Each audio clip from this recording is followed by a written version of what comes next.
like some folks have always wanted to go to Texas. Sure is true of Davy Crockett. When he got tired of Washington, Davy stood up and declared, "You may all go to hell, and I will go to Texas." Yep, that's just about how it happened for Sidney Hopkins of Hallsville, Texas, about 102 years ago. You see, Sidney, born in 1911, got packed up by his folks, and they moved to north of Hallsville when he was just 2 years old. 1911. That was a long time ago with me. The things I remember don't seem all that long ago. That's the year that they brought us to Texas. We were born in Mississippi. Tumsuba, Mississippi. Just this side of Meridian. My dad had a brother over here. And man, going to Texas was the thing to do back there then, I guess. I'd be 101 years old. I was 2 years old when they brought me here. And they dumped me off. And I've been here ever since, right here in this community. We was in this area, and it's the only area I've ever lived in Texas, right here in this community. To Mulberry Springs School. We had 2 teachers up there. That was a good-sized school. Had one teacher first through the 4th grade and 5th through the 8th grade, I believe it was, 8th and 9th grade.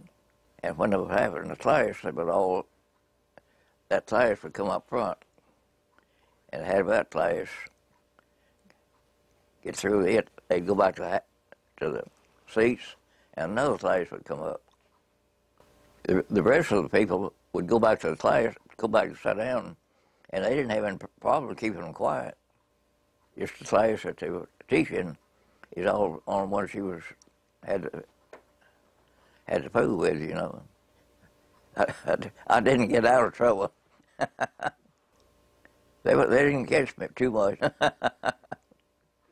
Everybody lived 3 miles from school then. I don't know why, but it was 3 miles at least. Uphill all the way. It was 3 miles, I expect.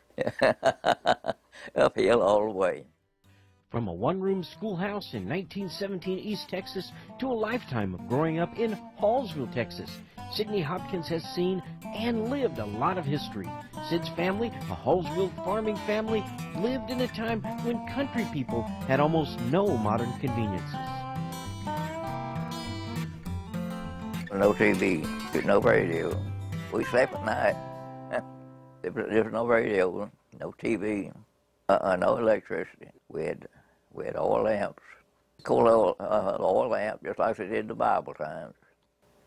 But when did electricity, REA, when it came in, that was first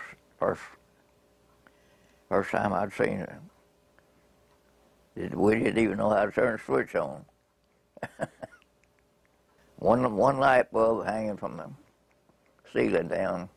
Didn't have a fixture, just a light bulb hanging from the fixture down to the light bulb where you could reach it real easy and turn it off and on. So we had a little house behind the house we went to. Well, my mother and sister went to that, and we went to Mule Barn. Good outhouse out there. Come by the mule trough and get us 3 or 4 cobs. We were ready to go to the bathroom. Sid lived through America's ups and downs. And when the Depression of 1929 drove crop prices down, well, Sidney Hopkins did whatever he had to make a living. And I was in the sawmill business. I guess in the sawmill business 20-something years. All logs. Had 2 trucks. And I went to Pinecrest Country Club. I was there 20-something years. For I was over the building and maintenance part of it. But I was there for 20-something years. Never played golf. I didn't see anything to that golf. Hit a golf up and down that cow pasture. So this is the story of a 103-year-old Texan. And what does he credit his long years to? Well, of course, his church. Went to one church, Mulberry Springs. Joined this church when I was 12 years old. I accepted the Lord and joined the church when I was 12 years old. Been a deacon since I was 30. Married 72, some over 72 years. The Lord just been good to me. No need of changing. No need of changing. There's work to do right here. I hadn't got through this one yet. That's the best advice I could get an education and stay close to the Lord. They need to stay close to the Lord.